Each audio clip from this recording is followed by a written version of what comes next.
Hoy vamos a meternos de lleno en uno de los sistemas monetarios más influyentes y la verdad más debatidos de la historia. Hablemos del patrón oro. A ver, pensemos en esto por un segundo. ¿Se imaginan un mundo donde cada billete en la billetera tuviera un respaldo real, físico, algo que se puede tocar? Bueno, pues ese mundo no es ciencia ficción, existió de verdad. Y sí, estamos hablando de la era clásica del patrón oro, un periodo de casi 50 años de un crecimiento comercial increíble. Y la base de todo, la confianza. Una confianza que literalmente venía respaldada por el brillo del oro. Bueno, vamos a sumergirnos en esto. ¿Cuál era la gran promesa? ¿Qué había detrás de este sistema que, por un tiempo, gobernó la economía del planeta?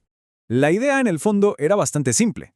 Cada país decía, mi moneda vale X cantidad de oro. Y punto. Al hacer eso, ¡zas! De repente tenías un sistema de tipos de cambio fijos entre todas las monedas. Era como si todos hablaran el mismo idioma financiero. Y aquí viene lo bueno. En teoría, claro.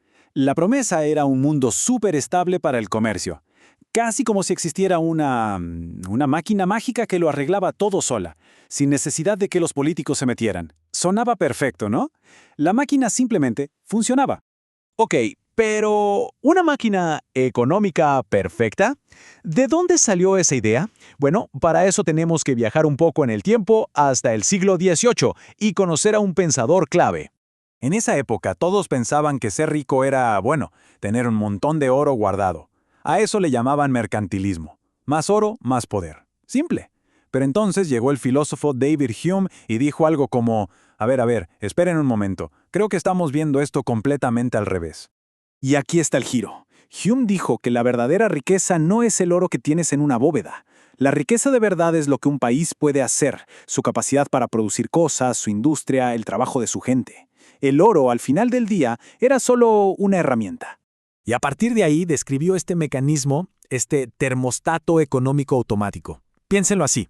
Un país vende mucho al extranjero y le pagan con oro. Genial. Pero espera, ahora hay más dinero circulando en casa, así que los precios suben. De repente sus productos son más caros para el resto del mundo. El resultado, venden menos, compran más de afuera y ¡boom! Todo se equilibra solo. En teoría, una belleza de sistema. Suena increíble, ¿verdad? Una máquina que se regula sola. Pero claro, una cosa es la teoría en un papel y otra muy distinta es el mundo real. Y la distancia entre ambas, bueno, suele ser gigantesca. Y aquí es donde el mito choca de frente con la realidad. Veamos qué pasaba cuando esta máquina automática se topaba con los problemas del día a día. Porque resulta que necesitaba un empujoncito.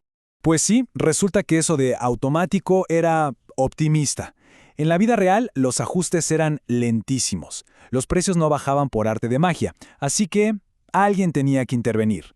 Y ese empujón de los bancos centrales, por lo general, dolía bastante. Y aquí está el truco. No era automático para nada. Existían unas reglas del juego no escritas que los bancos centrales tenían que seguir. Su misión número 1, mantener el valor de su moneda en oro, pasara lo que pasara. Si un país perdía oro, el Banco Central tenía que, digamos, ayudar al ajuste. ¿Y cómo? Pues contrayendo la economía. Vendían activos, subían las tasas de interés, la idea era hacer que gastar fuera difícil y que invertir desde afuera fuera atractivo. O sea, medidas bastante duras. Y claro, seguir estas reglas ponía a los gobiernos entre la espada y la pared. Aquí es donde la bonita teoría del patrón oro empieza a hacer agua. Porque defender el valor del oro afuera podía significar un desastre económico en casa. Y esto nos lleva al corazón del problema, al choque de trenes, a la decisión imposible que al final tiraría todo el sistema abajo, oro contra empleo. A ver, por un lado tenías el equilibrio externo, o sea, mantener tu moneda estable y tus reservas de oro seguras. Para el patrón oro, esto era lo más importante. Pero, por otro lado, estaba el equilibrio interno, que la gente tuviera trabajo, que la economía local funcionara bien, y el gran problema es que estas dos cosas no podían coexistir. Había que sacrificar una. El mecanismo era brutalmente simple. Para defender el oro, había que subir las tasas de interés. ¿Y qué pasa cuando suben las tasas? La economía se frena, y eso significa recesión y desempleo masivo. ¿Quién le explica a la gente que tiene que perder su trabajo para que el valor de la moneda se mantenga fijo? ¿Complicado? ¿Y qué creen que pasaba? Pues que los países hacían trampa. Constantemente rompían las reglas del juego porque el costo político y social de seguirlas era simplemente impagable. Cuando la cosa se ponía fea en casa, los gobiernos preferían salvar la economía y, de paso, su propio pellejo. Entonces, si el sistema tenía tantos problemas, ¿cómo es que se vino abajo? Bueno, no fue de un día para otro. Fue un proceso largo, doloroso, y al final, una catástrofe mundial le dio el golpe de gracia. El principio del fin fue, sin duda, la Primera Guerra Mundial. En 1914, los países tuvieron que suspender el patrón oro.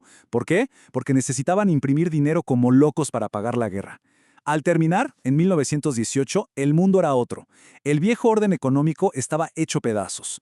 Hubo intentos fallidos de volver al oro en los años 20, pero no funcionó. Y ya para los años 30, con la Gran Depresión encima, el sistema fue abandonado por completo. Pero más allá de lo económico, lo que realmente cambió fue la mentalidad. Las prioridades de los países, de los gobiernos, de la gente, ya no eran las mismas. Después de todo el sufrimiento de la guerra y luego la Gran Depresión, la gente ya no estaba dispuesta a aceptar más sacrificios. Asegurar que hubiera trabajo y estabilidad en casa se volvió mucho, pero mucho más importante que mantener un numerito fijo en el tipo de cambio. La prioridad número 1 pasó a ser el bienestar de la población. En pocas palabras, el patrón oro pedía un sacrificio que ya nadie quería hacer. El sistema se vino abajo porque el costo, en recesiones, en desempleo, en sufrimiento, era sencillamente demasiado alto. Esa máquina automática resultó ser carísima. Y al final, la historia nos deja con esta pregunta, ¿no? ¿Qué es más importante, tener un dinero súper estable o tener una economía fuerte en casa, con empleos para todos? Es un dilema que, aunque ya no usemos oro, sigue súper vigente. Una pregunta que sigue sobre la mesa para todos los países, incluso hoy. Da para pensarlo, ¿verdad?